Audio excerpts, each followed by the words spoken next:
Customers நல்லா இருக்குங்க. எங்களுக்கு ரொம்ப ஹாப்பியாக இருக்குது. இந்த புதுப்பாலம் வந்து ரொம்ப அடியில் திறந்து விட்டா ரொம்ப மகிழ்ச்சியான விஷயம். அது பார்க்கிங் பண்ணுறதுக்கு ஈஸியாக இருக்குது. Velavan stores, Usman road, T Nagar, Chennai மற்றும் தூத்துக்குடி. தமிழர் ஆட்சி பார்த்துட்டு இருக்க எல்லாருக்குமே வணக்கம்.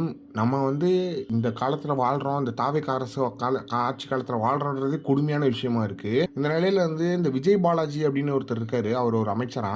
அவர் ஒரு கூட்டத்துக்கு வரும்போது சீமானா யாரு, அவர் எம்எல்ஏவா எம்பியா அப்படின்னு நக்கலா கேட்டிருக்காரு.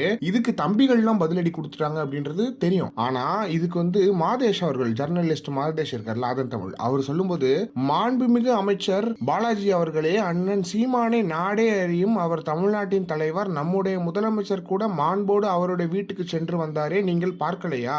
எம்எல்ஏ எம்பி பதவிகள் நிரந்தரமில்லை, தமிழகத்திற்காக குரல் கொடுக்கும் ஆளுமை தலைவராக சீமான் இன்றைக்குமே களத்தில் பார்க்கலாம் அப்படின்னு சொல்லிட்டு சீமான் அவர்களுக்கு ஆதரவா சொல்லியிருக்காரு. அதே மாதிரி மாரிதாஸ் அவர்கள் சொல்லும்போது, நான் கல்லூரி காலம் படிக்கும் போதே சீமான அறிவேன், சீமான் ஏதாவது எங்கேயாவது போராட்டம் பண்ணிட்டு இருக்காருன்னு சொல்லுவாங்க எல்லாருமே. பின்னணியில ஈழத்து போர் காலத்துல தமிழகத்தில் பல கல்லூரிகள் மாணவர்களை சேர்த்து மிகப்பெரிய போராட்டங்களை கட்டமைத்து கொண்டிருந்தாங்க அப்படின்ற ஞாபகம் இருக்கு எனக்கு சீமான் அவர்கள் மேல.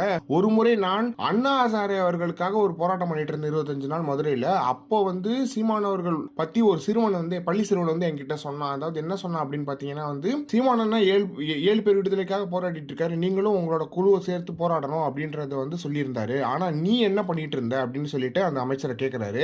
நீ தொட்டபெட்டா ரோட்டு மேல முட்டை போராட்டான்னு வாயை பொழுது சினிமா கவர்ச்சி பாடல் பாடிட்டு இருந்திருப்ப, உனக்கு எப்படி அவரை தெரியும்? சித்தாந்த சண்டைகள் உண்டு, கருத்து வேறுபாடுகள் உண்டு, ஆனால் அவர் களத்தில் யார் என கேட்கும் தகுதி எவனுக்கும் இல்லை. முதலில் பிளாக் டிக்கெட் விற்று கொண்டு தெரிந்த நீ திடீரென்று நீ அதிர்ஷ்டத்துல போனவன் அப்படின்னு சொல்லிட்டு பயங்கரமா திட்டிருக்காரு. அதே மாதிரி நாடு, மக்கள், பொருளாதாரம், சித்தாந்தம் என எந்த அறிவும் இல்லாமல் சினிமா தியேட்டர் பக்கம் திரிந்தவனை எல்லாம் மினிஸ்டர் ஆக்கினால் யார் அவர் என கேட்கத்தான் செய்வார்கள், எல்லாம் இந்த மக்களை சொல்லணும் அப்படின்னு சொல்லிட்டு பயங்கரமா திட்டிருக்காங்க. அதே மாதிரி ஜேம்ஸ் வசந்தானோ, மாற்றம்னா இந்த சீமான் தான், சீமானவர்களுக்கு தான் ஓட்டு போட்டுருக்கணும், இந்த மாதிரியான விஷயங்களை கேட்க விட்டது மிகப்பெரிய தப்பு அப்படின்னு சொல்லிட்டு சொல்லியிருக்காங்க. அதே மாதிரி நிறைய தலைவர்கள் சீமானவர்களுக்கு ஆதரவா பேசுறது ரொம்ப ரொம்ப மகிழ்ச்சியான விஷயமா இருக்கு. எனவே இதை பத்தி நீங்க என்ன நினைக்கிறீங்க அப்படின்றத மறக்காம கமெண்ட் பாக்ஸ்ல சொல்லுங்க.